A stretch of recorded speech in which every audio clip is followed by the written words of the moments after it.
Waalaikumsalam warahmatullahi wabarakatuh. Selamat siang, Pak. Sebelumnya kami mohon izin untuk meminta waktu sebentar melakukan wawancara. Kami dari Universitas Islam Majapahit mendapat tugas untuk pembuatan buletin yang mana nanti kita mengambil objek buletin kita itu di Pentirtaan Jolotundo ini. Nah, mohon maaf sebelumnya, boleh diperkenalkan untuk Bapak siapa? Oh iya.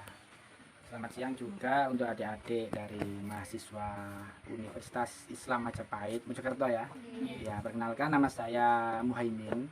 Saya dari instansi BPK, Balai Pelestarian Kebudayaan Wilayah 11 Provinsi Jawa Timur. Di sini saya sebagai juru pelihara. Ya.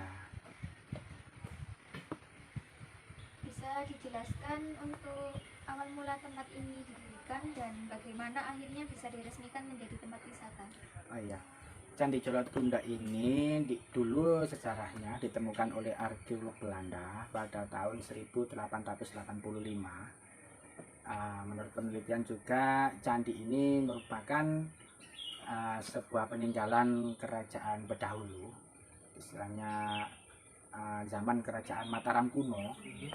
Ini dulu dibangun oleh Raja Udayana dari Bali.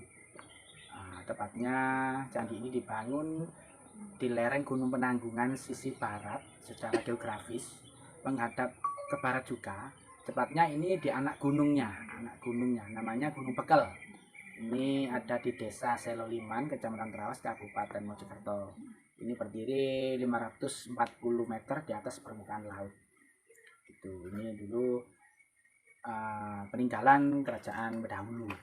Nah, ini sekarang dikelola pemerintah sejak tahun 1985 sampai sekarang. Untuk tempat wisata ini apa yang menjadi daya tarik tersendiri bagi wisatawan?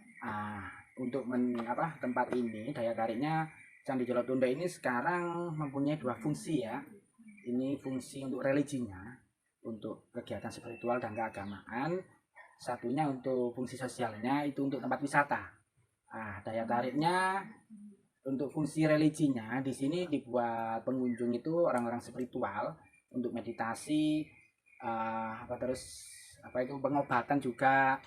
Kalau untuk sosialnya, fungsi sosialnya untuk tempat wisata, daya tariknya itu untuk ambil air, ini yang paling utama. Rata-rata 80% pengunjung di sini tuh ambil air.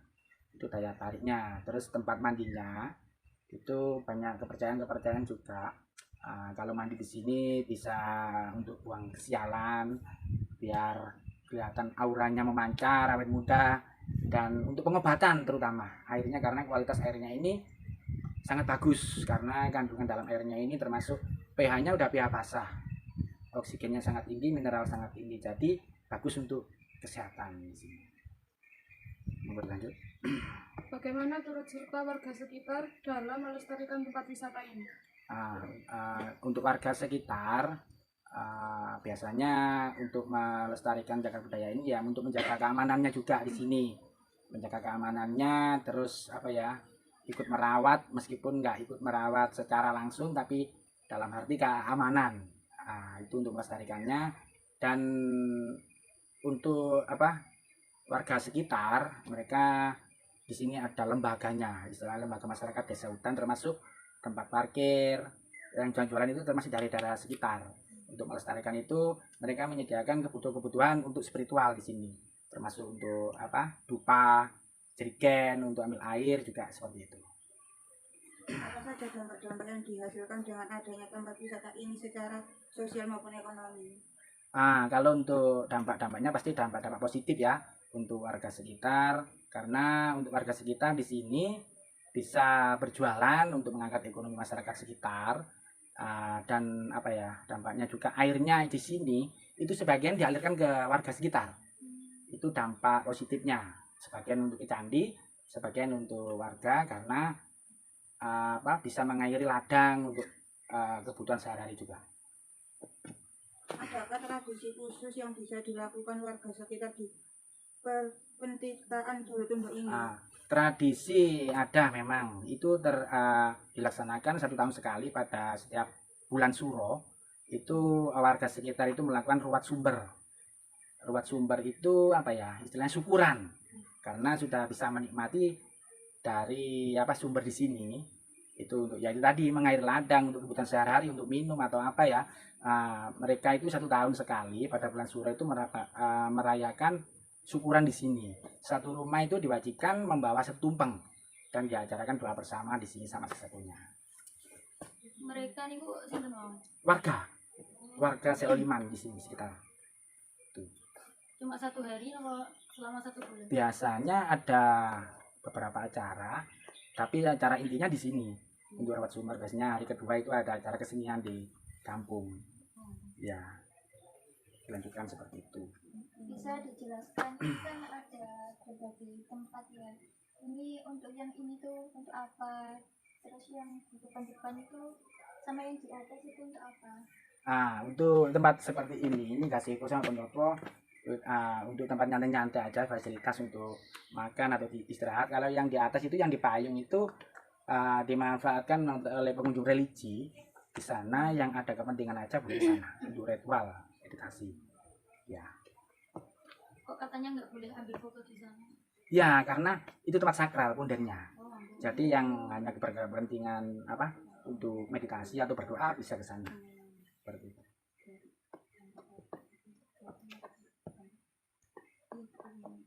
Ada lagi yang perlu ditanyakan?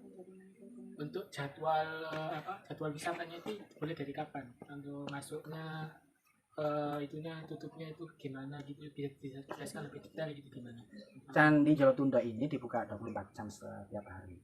Jadi bisa sewaktu-waktu bisa ke sini. Mohon maaf, Ya. pengunjungnya itu dari mana aja? Dari lokal atau 80% pengunjungnya dari Sidoarjo Surabaya. Kalau lokal ya hanya beberapa, hanya untuk ambil air aja. Tapi untuk pengunjung yang kebanyakan itu dari Surabaya Sidoarjo. Tugas ini penjaringan mau apa? Di sini ini kan dikelola 3 instansi ya, dari Purbakala, Pariwisata dan Perhutani. Kalau saya untuk tugasnya di sini di Jolotunda yang merawat, mengamankan dan memelihara. Untuk pariwisata yang retribusi masuk tiket, untuk Perhutani yang punya wilayah hutannya. Tapi gantosan apa? Setiap hari, ya kerjanya setiap hari, memang ada libur masing-masing. Ada Ini lagi? kan tempatnya kan sakral. Jadi kalau misalkan apa ya, kayak khususnya perempuan yang haid itu nggak boleh masuk atau? Ya, di sini memang ada beberapa peraturan, termasuk wanita yang lagi berhalangan memang dilarang untuk mandi, karena candi ini adalah bangunan suci, jadi biar tetap terjaga kesakralannya dan kesuciannya. Ada beberapa peraturan yang bisa dibaca di pos jaga tadi. Seperti itu. Itu peraturannya itu apa ya? Apa saja kita boleh berkata kotor itu apa nganan itu nggak boleh nggak boleh berkata kotor maksudnya gitu. Kalau Iya, di sini harus bisa menjaga kesopanan dalam bertingkah laku atau ngomong, itu harus benar-benar jaga, karena percaya nggak percaya di sini juga namanya juga hutan, apalagi ini tempat-tempat dulu raja mandi, meditasi, bertapa di sini. Jadi di sini tuh harus tetap menjaga kesakralan seperti itu, nggak boleh ngomong aneh-aneh di sini, apalagi teriak-teriak atau bercanda yang berlebihan nggak boleh di sini. Nggak boleh.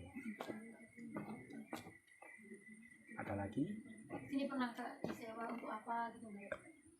Disewa itu biasanya bukan disewa sebenarnya. Yang penting ada izin resmi. Seperti katakan ada umat Hindu yang mau acara nyepi, itu biasanya kan 4 hari sebelumnya kan ada acara melasti di sini. Tempat mereka untuk menyambut hari raya nyepi, mereka umat Hindu itu rombongan, ada izin resmi dari pemerintah untuk memanfaatkan candi ini. Biasanya itu ada sekitar 500 orang. Jadi untuk pengunjung umum nggak boleh dulu, tapi boleh lihat. Tapi fasilitas di sini dipenuhi oleh umat Hindu untuk melakukan ritual.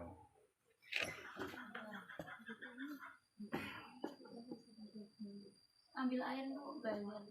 Gratis, ambil airnya gratis, cuma retribusi masuk. Ambil sebanyak-banyaknya silakan, nggak apa-apa. Yang penting tetap istilahnya tetap mentaati peraturan. Seperti itu, nggak boleh ambil di kayak di pancuran tengah kolam itu nggak boleh, kan ada sendiri pancurannya untuk ambil air seperti itu. Itu tidak boleh buat pinjam kalau kena air di bawah itu nggak boleh apa gimana? Maksudnya Air di kolam itu Ada ikannya, ada ya ikannya. kenapa? tidak boleh dimasuki.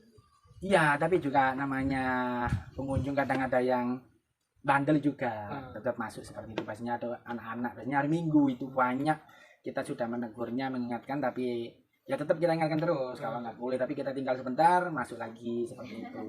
Iya. Namanya juga anak kecil, kadang ibu-ibunya juga seperti itu juga masuk juga. Ada lagi, monggo. Untuk acara kayak nyepi itu di hari apa itu biasanya kalau hari tertentu? Itu harinya beda-beda kan, kalender setiap tahun kan berubah hari juga. Jadi kita patokannya kalender, tapi biasanya sebelum ada acara nyepi itu kan kita dapat surat pemberitahuan juga masalah surat izin untuk pemahaman candi. Jadi itu nanti pengunjung yang lain sebelum acara dimulai boleh masuk, tapi hanya bisa melihat dari atas. Begitu. Karena acaranya di bawah situ sampai kolam-kolam situ, candinya situ Jadi sampai boleh. selesai. Ya boleh masuk, tapi hanya bisa lihat, tapi nggak bisa mandi atau ambil air dulu sampai acara itu selesai. Kalau untuk kain yang ditempel-tempel di pohon itu punya maksud tersendiri. Ini kebanyakan umat Hindu yang masih, karena umat Hindu itu menurut pemahaman mereka ini juga benda yang bernyawa, jadi harus tetap dilindungi, apalagi yang sering dibakarin dupa, karena sesuatu yang dibakarin dupa katanya di situ ada penghuninya, makhluk gaib. Hanya cuma kepercayaan ya, namanya juga percayaan, kita juga ya nggak apa-apa, yang penting nggak merusak pohonnya aja. Biasanya seperti itu, kebanyakan umat Hindu ini yang masang, yang ngasih kain-kain ini. Monggo, ada lagi mumpung di sini. Saya kira cukup. Terima kasih atas waktunya. Ya. Jadi saya tutup ya Pak. Wassalamualaikum warahmatullahi wabarakatuh. Waalaikumsalam warahmatullahi wabarakatuh.